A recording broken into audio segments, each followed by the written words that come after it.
welcome back. Now, do you know your child? After a viral video took Kenya's interwebs and WhatsApp groups by storm, parents across the country were whipping out an imaginary belt and asking the all-important question, do I really know my child? So tonight we will have a conversation on parenting the current generation and navigating the maze also known as social media. How do you raise a model child in this ever-evolving world? And how young is too young for a phone, a laptop, and a social media profile? We also encourage you to call in. The number is coming up on your screen. While it's coming up, let me introduce my panel really quickly. From my right, Dr. Carol Chakua, who is a mother, psychotherapist, and parenting coach. To my left is Onesimus Mboya, a parent and Christian educator. And next to him is Evelyn Kasina, mother, family IT consultant, I think the only one in Kenya, in Africa, and a cybersecurity expert. Thank you all for joining me. Thank you. I'm sure you're all very familiar with that video of, he's now known as the Consolata kid. Yeah, the Nikita. Or Nikita boy. Yeah. And let me start with you, Onesimus. You know, when watching that, and of course it brought up a lot of discussion and people wondering what has come of this generation and even more so our society. What was your take? Because you also released a video kind of giving your opinion on it. Yeah, I think the biggest problem with that video is it was sort of a mirror. It was a mirror for us as a society because I call him the Nikira boy. I find the Nikira caption very interesting. Yeah. And the Nikira boy did not grow up in a vacuum. And so for once, Kenyans had an opportunity to look at the ugly face of parenting in the mirror through the Nikira boy. And perhaps that's why we were so upset, because he's grown up in a value system that has made that feel so normal for him. It was so effortless. It was, in fact, I think he did like 3 videos. And he threw in an apology somewhere there, but there was no slightest sense of remorse because after that he went ahead and released one. So my thought is it was a big time for us to reflect. That boy gave us an opportunity to see what we've been investing in, what we've been raising, you know, our sort of parenting, the sort of examples we set. Right. The media, the exposure on social media especially, I think that was really a big slap in the face for us as a society. And you know, Dr. Carol, many times when videos like this come out, it's so alarmist, you know, and jarring when you see it. Granted, that's not every single child in Kenya, but it does, you know, give a sense of pause in having people wonder, how do I parent my children effectively? What needs to be done, you know, in light of this video coming out? One, the video is a reflection of where we are at as a society. And for me, what needs to be done is we need to take a deep breath and stop reacting. Because that's what we are doing now. We are reacting. And I have had conversations with parents who are telling me, you know, I went back and had a very long conversation with my children. And what's happening right now is there's a lot of fear that's being put into that space. So there's no learning that is going on. It's just the same as, you know, when we were young and they would raise the price of bread and my mom would come home and say, from now on we're not going to eat bread, but that would last for 3 days. So we're being reactive right now. We need to take a deep breath and ask ourselves, what are the underlying issues here and what needs to be done? Speaking of which, Evelyn, you know, at points like this, parents would, in terms of measures they would take, shut down every gadget in the home, take the kids off social media. But the fact is, social media will be with us. And that's probably not the solution. What do you feel needs to happen to kind of create a more healthy interaction with that platform? Well, as she said, we are at a point of reaction. And I think as a society, we are always reacting until the next big thing happens, then we forget and sweep it under the rug. Yeah? But what we need to start thinking about is, we saw this thing, this is the reality that we have, then what can we start doing? And there's so many things we can do, beginning with having conversations about values at home. That's where we start. And this, one of your interests, you know, one of your tools here, tools of trade. There's a poster that says, if it's not acceptable offline, right there. You know, and so you take your kids through that, the ones who go through your program. Yes. And I think this speaks to the whole way we use social media, even as adults. There's this bravado and this sense of boldness that we get from anonymity. We can say whatever we want because we can hide behind this handle. What do you tell the kids? You're creating a footprint for yourself, number one. And what you post out there is not, you may not feel the gravity of it right now, but come 5-10 years from now, you will actually feel the pinch. And I give them perfect examples of, and I give an example of like the First Lady of the States. Like she is running an anti-bullying campaign because of things that she did when she was like 16-15 years of age. She's suffering the consequences right now, trying to rebuild, trying to create a sense of this can happen to you even when you grow up. And those are the kind of conversations we have. And I tell them the fact that something is happening offline, if it's unacceptable, don't translate it online. But before we start that, I give them these two props. And today I'll be the teacher in me. And I have these two props. And you remember the boy came out saying that she was calling me gay. So there was an issue of identity. So when we are doing this, I help them choose who they are because we are creating an identity. I want to understand who I am beside what my mom says, the society says, and they will pick. So if it's a girl and they feel this is them, they will pick. A boy, the same. And I want them to write who they believe they are. So write, my name is Evelyn, and I believe I am this, I am wonderful, I'm unique, all those things that you believe you are. Then because they can't put signatures, we do this fun stuff. Because they need to consent that this is who they believe they are. Because when you're creating value systems, and these are the behaviors that are important to me, go home and ask your parent, what are the behaviors that are important to this family? And why is that important? Because that's what differentiates my home from her home. That's where we start putting boundaries of our family behaves like this, and that family behaves like that. You talked about having phones. I'm not having my child is not having a phone until they're 13. It's not even a discussion. But he will come and tell me, her son has a phone, he's 8. You know? We go back to the value systems. This is because of ABCD. You know, and speaking of value systems, because there's something really important you said, Onesmus, in your video, that when kids are as young as 2, 3, 4, to keep them quiet or to shut them up, you put a device in front of them just to, you know, calm them down. But what you've done in turn is have them take on another message that someone else is feeding them. And some parents have not even created those value systems you're talking about, Evelyn, and having someone else on a screen do that for them. What's the danger of that? The danger is at 2 levels. One, I think, even physiologically, health-wise, I've come across a lot of studies that don't recommend media for children under 8. And for reasons that, I mean, if you look at what the studies say, even as an adult, you shudder to use media because it kills brain development. It gives problems like myopia. Children become less and less able to do critical thinking because of the impact that social media, you know, information that flickers very fast in front of your face. The brain is not designed to consume information at that pace. Because when you hold your phone in your face and you do this, I mean, in just like 3 seconds, you'll have watched like 15 stories, and it is a superficial kind of reading.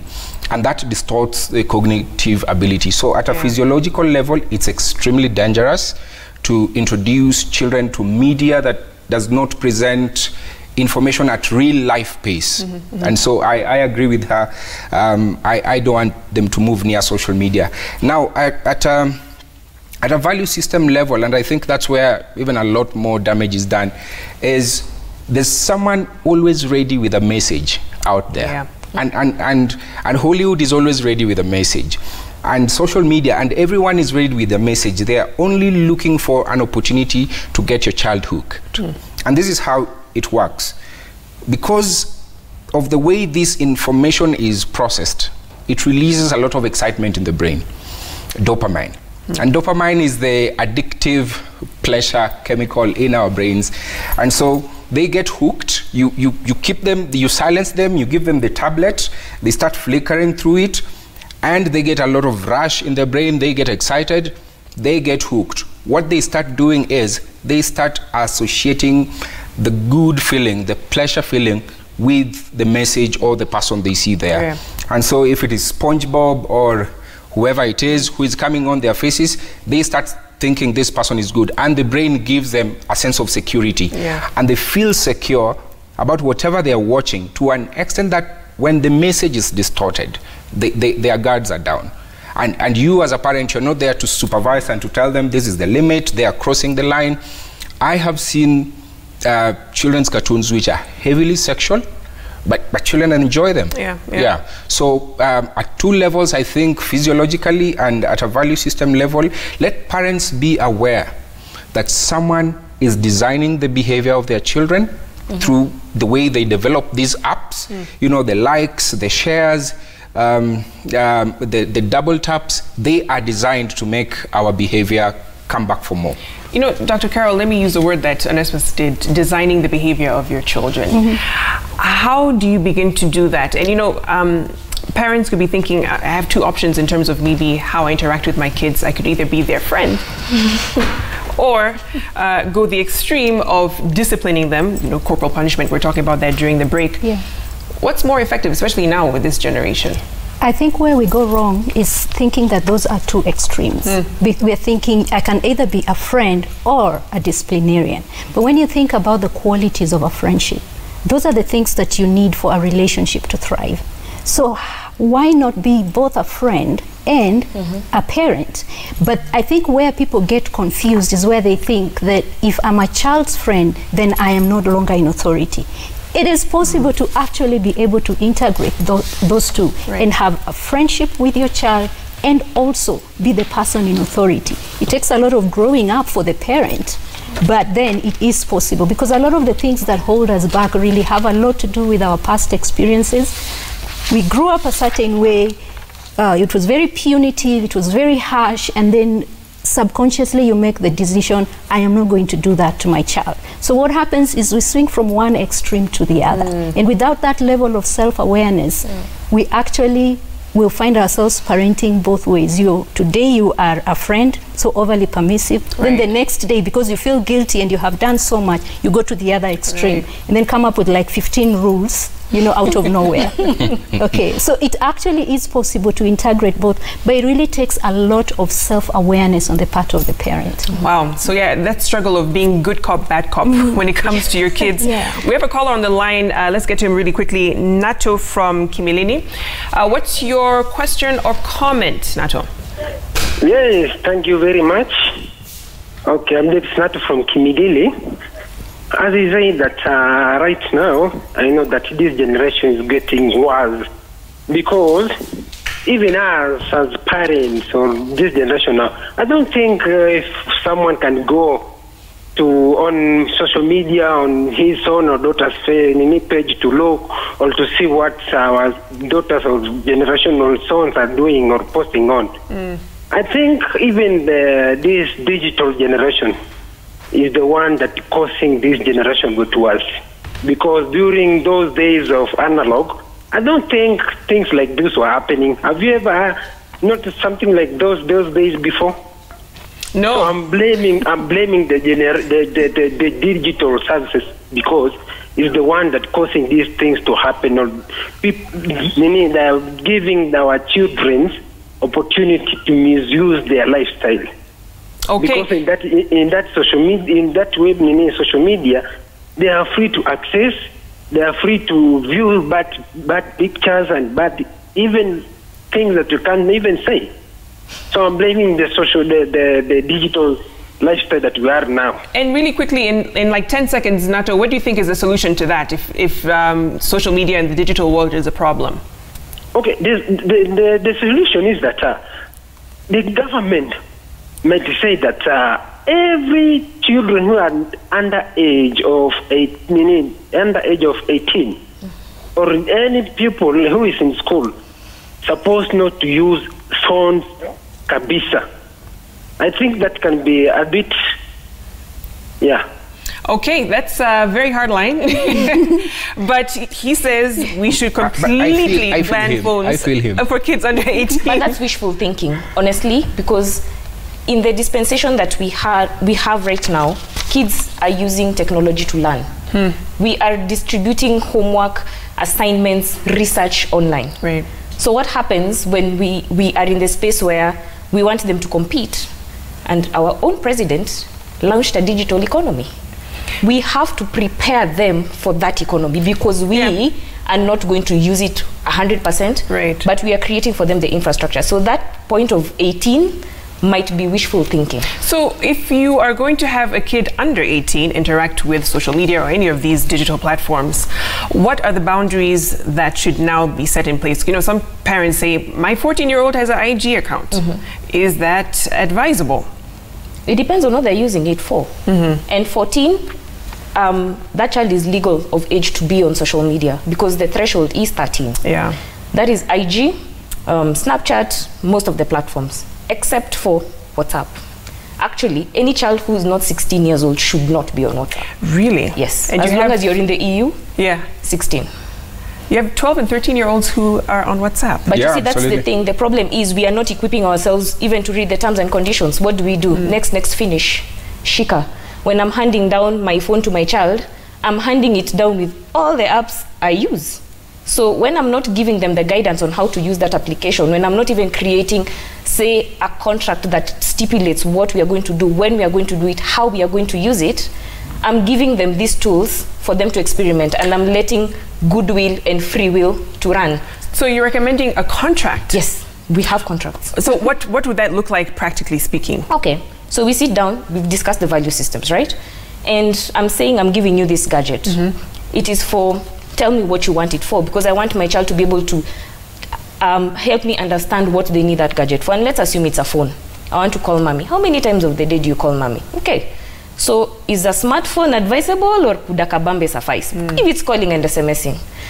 Because if I give that phone to that child and then all these apps are there, and I'm not going to be there as a helicopter parent with a fire extinguisher blowing out fire all the time, they will go to Instagram, they will go to the Snapchats and all, what have you. And fine, we'll decide, I'm going to follow you on your social media accounts. And what parents are also not understanding right now is, like, for instance, Instagram has a Finsta account and a Realsta account. So your child, a Finsta account is a fake Instagram account. Okay. A Realsta account is a real Instagram. Okay. So I'll give you my real Instagram account. And then they have a secret one for their friends. Yes. So how would you know? How would you know? So we need to start having deliberate discussions of how are you using this thing, when are you using it, and where. Because we need to come up with things we call tech-free zones.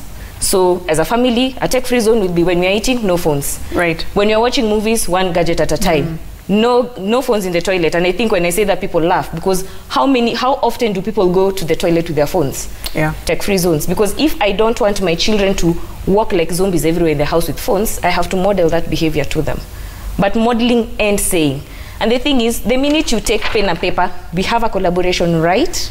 Have a strategy of how we are using media, because what I have in front of me is a strategy of how to balance our media. Right. Then they will sign. So when I'm taking it away because they've misbehaved, they know why. They get to understand, I did this, the consequences, I overstretched my goodwill, mommy has pulled this gadget away. Wow. Yeah. You know, I think she's the parent we want to be like when we all grow up. we're all grown up. I mean, to have a contract, it makes sense, though. Absolutely, it does. And she's bringing out something very important. You know, media can be, I like saying media is like a hammer. A hammer can be a tool or a weapon, depending on who is handling it and why they're using it. And so at every point, the media user in the family should know whether they're using it as a tool or as a weapon. And like she talks about the tech-free zones. And I think when we see ourselves encroaching in the tech-free zones, we should know it's a weapon at that point, because we know it's destroying family time and it's destroying a lot of other things. Speaking of family time, Dr. Carol, because the argument has been made that in this day and age, parents are less and less involved in their children's lives and abdicating the responsibility either to gadgets or someone else. How do parents begin to engage and interact with their kids more meaningfully now? And you know, you also hear from some parents saying, I really have no idea what to do. You go from parenting a 5-year-old to a 14-year-old and you're lost because it's like a totally different human being that you're dealing with. How do they grow with their child? Because it's also a trial and error. You're the same parent. You're the same parent of the 2-year-old and the same parent of the 5-year-old and the same parent of the teenager. And that's what parents need to understand, that they are the same parents. I think we sometimes want to separate. In fact, when I tell people that my program is between 2 and 18, they're like, but that's such a wide range. And my answer is, you're the same parent. If you are stable and you're able to show up, then you are showing up differently depending on the situation, but you're the same parent. So how do we continue to grow with the children as they're growing? Is to really again step back and have a lot of introspection about what are your triggers, because our children really trigger us. Let me tell you, the uproar we had this week, we were all triggered. We were all, and you know the things that we were triggered, there was fear there. Oh my gosh, that could be my child. There was guilt. You know what, my child has been using Instagram. So all those triggers are the ones that now cause us to react. Then when you think about what the needs of children are from a psychological perspective, the children need attention, children need a sense of belonging, they also need a sense of control.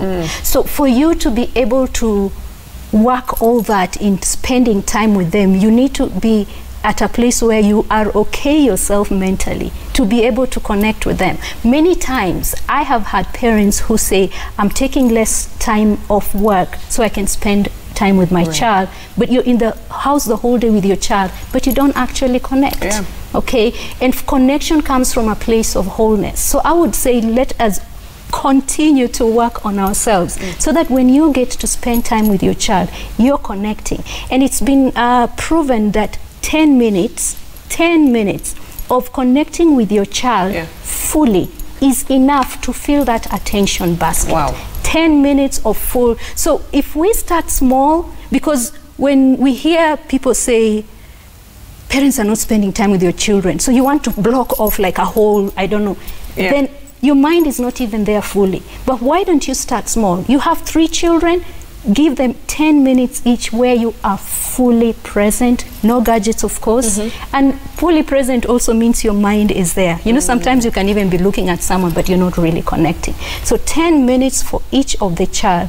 If you can do 3 times a week for each one of them, that would be great. But 10 minutes is actually enough for connection. Quality over quantity when it comes to that time with your children. Let's really quickly go to our other caller, Xavier from Eldoret. Xavier, what's your question or comment?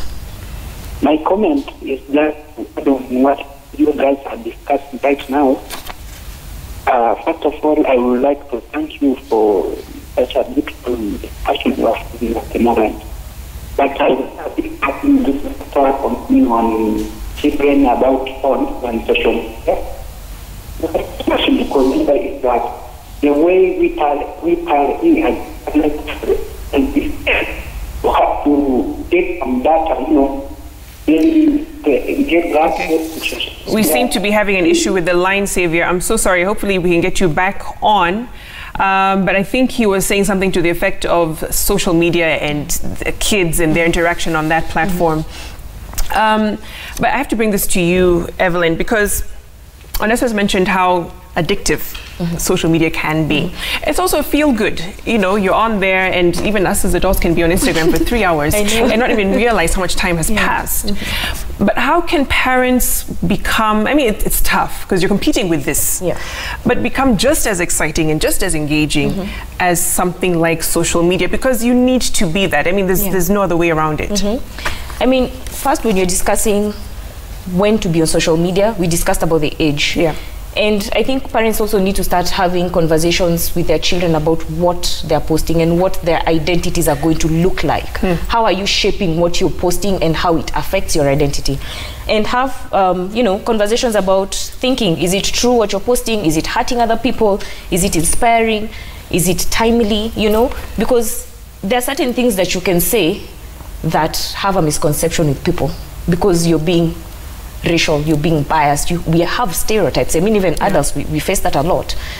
But then when we are talking about that social media, then how much time are you willing to spend there? And you know, when we're having discussions about screen time, for instance, because I think that is the topic that we really struggle even in class with. I ask children, how much time do you spend online? And we're like, as long as my machines have charge, and once it runs out of juice, I'll charge it back. And, you know, I mean, they really even can't put a figure on it. But then I say, okay, fine, you use it for entertainment. So if we can say you spend, say, 5 hours on your gadget or your TV, whatever media screen you have, can you give me the same equal amount of time for learning? Right. Then they're like, I hate homework. Because, you know, we are also making this thing look like, if I say use technology for learning, I'm not saying math, English, science. I'm thinking, can you go on Pinterest and do something yourself? Innovate. Yeah. Can you create, I'm on social media, I have a smartphone. Can I create music and post it online and see if I have good song? I can have TikTok and I'm lip syncing, but it depends on what I'm lip syncing to. Because as a parent, I need to curate content. We need to help our children learn how to pre-screen content. And as early as 7, we are doing that. Because before my son says we have a family movie, they will choose the movie, but we have to sit down, put it on a pre-screening tool. We have to read age restriction. And I think I even have that here because we need to be able to show, we need to be able to help them understand simple science. Simple science, where's the camera? Simple science. Yeah. Something like this that is 18 plus, obviously they're not 18. Right, right. They need to be able to understand what PG is, what general is, what SPG is, so that if they see those signs and I'm not around, they have a boundary. They'll be like, no, that content is not for me.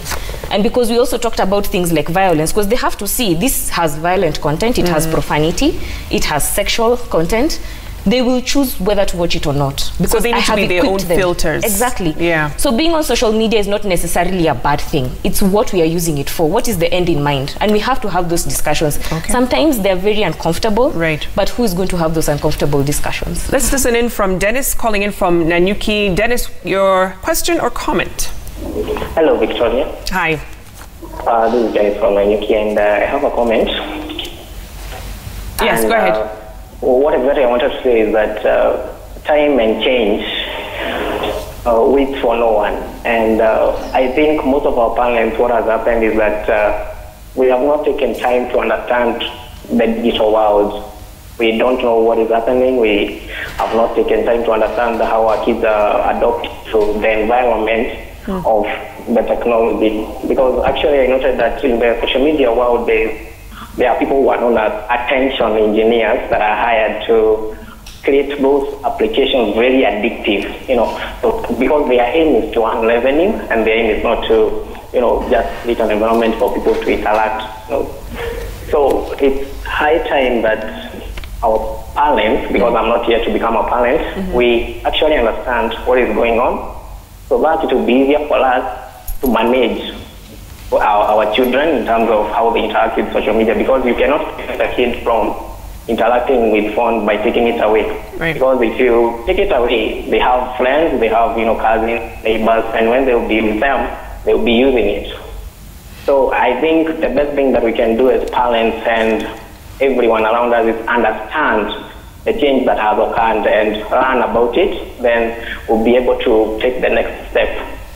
Okay, great. Thank you so much for that, Dennis. Understanding your children, I think that has been a problem since time immemorial.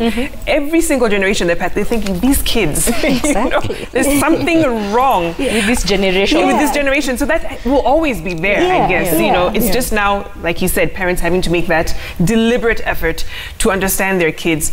Onesimus, I want to, as we wrap up, get a line that you said in the video, which was, systems and programs are not going to fix character, right? So we can put as many controls as we want to. We can take our kids to this program and this training and this school, but if we haven't done the inner work for them, that means absolutely nothing. Absolutely. I think we start from the wrong end of the equation whenever we want to just install boundaries. I gave a story about the wall that was built, but they still got invaded despite having built the wall because they did not invest in character. I think one of the things that will really help this generation is, first, we have to close the gap. What you were talking about, the generational gap, we are creating it. And how are we creating it? We are allowing our children to grow up in different spaces from us. So the children are not there when we are making decisions. The children are not there when we are going through the influences that shape us, the things that make us believe what we do and make us hold certain values, the children are not there. They're either at school or on gadgets or in a different space from the parents. And so my child doesn't know what it feels to be me and what it feels to be part of this value system because they are growing up in a different space. Yeah. And that gap, we create it when we have more school than family. When children come back home, I am, and I dare say, I am one of those parents who say there is no homework. Yeah, because I don't like the culture of bringing work home, and so I'm telling children, even school should not be brought home. The kids are wondering, why couldn't you just be in every school right now preaching that? No homework. And because it just widens the gap, and it makes leadership very difficult. So I think we have to step up and provide the leadership, start conversations and spend more time so that children can understand our value systems. They can respect our aspirations. Yep. If I tell them that what you're doing hurts me, they should be able to understand why it hurts me, and they should grow up with more empathy towards humanity and more respect towards God. If we lay such a foundation and we set that example, then even boundaries will make sense. Yeah. When you bring boundaries, they'll understand, okay, it's because it works for me in this value system. So I think we should start from a place of leadership, close the gaps and be present. Okay, and Dr. Carol, let me just wrap up with you. The age group that parents just dread. You know, we love when they're toddlers running around, you can kind of, more or less control what they do. Teenagehood. When they become teenagers, they literally transform into something else. And, parents fail to really know what to do with them at that age. And then that rift they were talking about begins from that age and probably continues. But how does a parent stop that from happening?